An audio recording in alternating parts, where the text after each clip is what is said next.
most famous reindeer of all. Charles. Rudolph the red-nosed reindeer had a very shiny nose, and if you ever saw it, you would even say it glowed.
Hello everyone! Good morning! So today is November 12, 2021.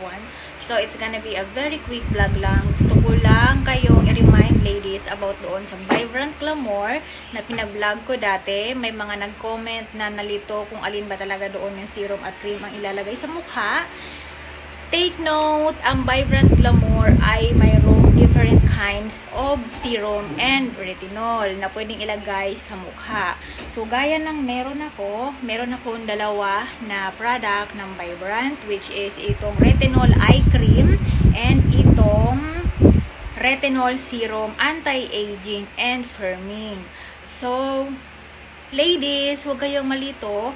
Etong bottle na nakikita ninyo, ito ay Vibrant Glamour Retinol Serum Anti-Aging and Firming. So, ito po ay serum, ito po ay nilalagay sa mukha, sa buong mukha. So, serum po ito. Pero, meron po itong tinatawag na Vibrant Glamour Retinol Cream na nilalagay sa mukha. Pero, wala ako nun ngayon. Iba-vlog ko yun soon. Next, eto, na maraming naguguluhan ng lahat, akala nila ito yung ilalagay sa mukha. Hindi po. Ito po ay retinol eye cream. Ito po ay nilalagay sa under eye. Pero, take note, meron po ang Vibrant Glamour ng retinol eye serum. So, ayan. Yung pang eye cream, yung Vibrant, may dalawang klase. Mayroon silang retinol eye cream, which is ito, at meron din silang retinol eye serum, which is wala ako. So, same dito, yung Vibrant Glamour, mayroong retinol serum na para sa mukha, at meron din silang retinol cream na para sa mukha. So, ayan, sana naliwanagan kayo. Huwag kayong maguluhan, ha? Basta, yung serum na retinol eye cream na cream para dito. Pero meron siyang serum din na para dito. Pero wala ako nun.